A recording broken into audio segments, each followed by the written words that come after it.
Ready, 3, 2, 1, action. Maaf Pak, sudah mengganggu waktunya. Kami dari Universitas Negeri Kediri, mahasiswa hukum, ingin meminta waktu sedikit untuk buat Bapak pada pagi hari ini. Kami perkenalan diri dulu. Di sini sudah ada rekan-rekan saya, Bina Sari, saya Radio Nibatika, saya dari Putri, saya Ratu Indiani. Nah, di sini kami ingin sedikit bertanya-tanya kepada Bapak atau meminta pandangan Bapak tentang cybercrime, yaitu kejahatan atau tindak penipuan.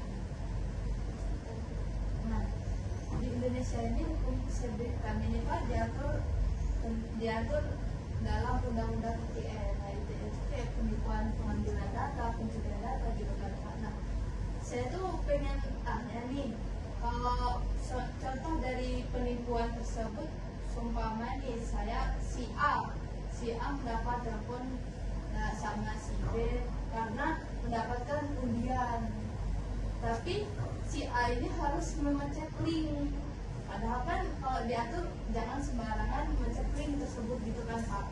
Nah, gimana sih Pak tindak lanjutnya itu kalau emang udah si A ini udah terlanjur mencet link tersebut? Ya sebenarnya kan saat ini memang sudah banyak ya kejadian-kejadian cybercrime ya di perbankan, salah satu tadi link. Saya sendiri pernah malah kena. Kebetulan ya Pak ya. Saya pernah dikirimin link undangan. Saya pikir keluarga saya ngirim, ternyata itu oknum ya. Itu pada saat itu juga semua data saya langsung terkonek sama si hackers sebenarnya.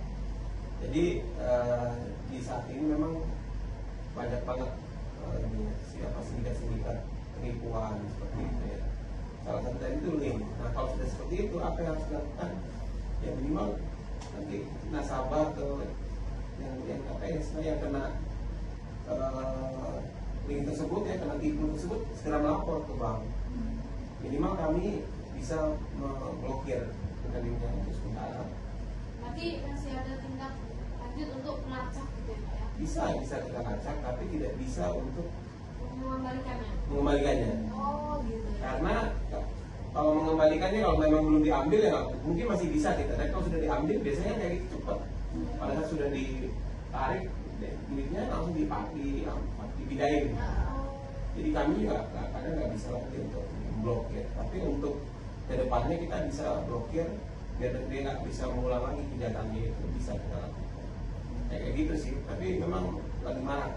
Berarti nggak bisa dicegah lagi, tapi dengan tindakan memblokir oknum tersebut ya? Iya, memblokir rekening oknum tersebut. Berarti nggak ada yang namanya, misalkan si A tadi minta ganti rugi ke bank, Pak. Artinya itu nggak bisa lagi, Pak, nggak ada. Kalau minta ganti rugi, kalau memang kesalahan dari bank pasti akan ganti. Tapi kan masalahnya kesalahannya dari yang punya, iya kan, bukan dari banknya. Iya. Kalau banknya sendiri yang memang ini ya pasti kita akan ganti. Tapi kalau bukan ya kami paling bantu secara preventif aja. Jadi biar kedepannya nggak kena lagi. Artinya di jawaban pertanyaan ini, bank hanya bisa menindaklanjuti yaitu hanya memblokir si oknum tadi, si penipu tadi, tapi tidak bisa memberikan uang yang ada saldo ya tergantung tadi, seandainya kalau uang itu belum dipakai atau belum digunakan masih bisa. Tapi Itu kalau pun biasanya kan ya dipindahin ya? pastinya biasanya udah langsung dipindahin. Iya. Dan kami juga bisa melakukan itu kalau ada laporan dari kepolisian. Iya. Jadi nasabah tetap harus lapor juga. Harus ke lapor ke polisi dulu apa langsung ke? Kalau untuk dia mau blokir rekeningnya sendiri, langsung ke banknya nggak apa-apa. Tapi kalau dia mau ngelaporin tindak kejahatan itu kan harus memang dia berwenang, bukan ke bank dong. Iya.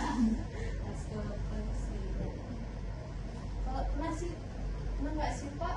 Kayaknya pernah saya baca di sosial media di Instagram itu kayak sekarang tuh lagi marahnya pakai AI, pakai Indo. Nah, dia orang buat stroke palsu.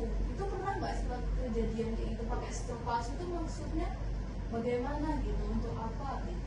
Jadi stroke palsu itu ya sekarang kan teknologi ya. Semakin ke depan semakin canggih juga kenyataannya. Jadi kalau stroke palsu itu digunakan untuk dasar dia menipu ke yang punya rekening misalnya. Saya udah transfer, Iya. ternyata kan nggak ada kan, bohong kan. Sementara dia sudah ngirimin barang misalnya, karena bukti transfer itu diyakini bahwa itu sudah transfer gitu. Kayak gini ya, apa contohnya, si A itu beli barang sama si B, nah, tapi kan si B kan orangnya sibuk nih, jadi nggak bisa lihat ini semua, jadi stroke palsu, oh gitu ya. Tapi kondisi sekarang sih kayak gitu sebenarnya bisa gampang di ini ya, karena kan sekarang udah real time gitu. Pada saat di transfer langsung masuk notifikasi ke Iya. nasabah. Ya, jadi bukti transfer sebenarnya nggak terlalu. Iya, saya ada ini.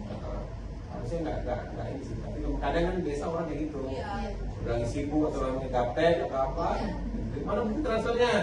Kirim lah kan. Oke, langsung kirim. Gitu, ya. Juga diperhatikan dulu ya. Betul. Sebenarnya itu kesalahan dari kita juga sebenarnya. Betul.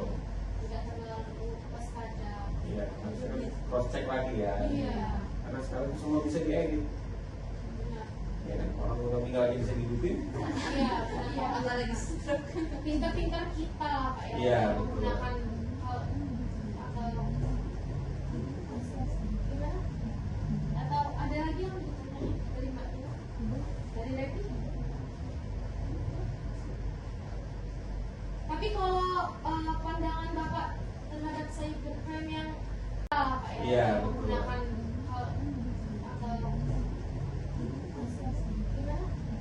Atau ada lagi yang ditanya dari Mbak Tina? Dari Revi? Tapi kalau pandangan Bapak terhadap cybercrime yang terlalu menyangkut bank ini gimana? Ya itu saya rasa sih dengan kemajuan teknologi ya pasti akan banyak orang muncul seperti itu. Dan kita juga harus menyikapi. Saat ini kan juga di bank itu ada undang-undang PDP ya, istilahnya perlindungan data pribadi. Jadi nasabah-nasabah atau customer yang ada di manapun itu memang dilindungi datanya. Jadi bank itu nggak boleh menyebarkan data-data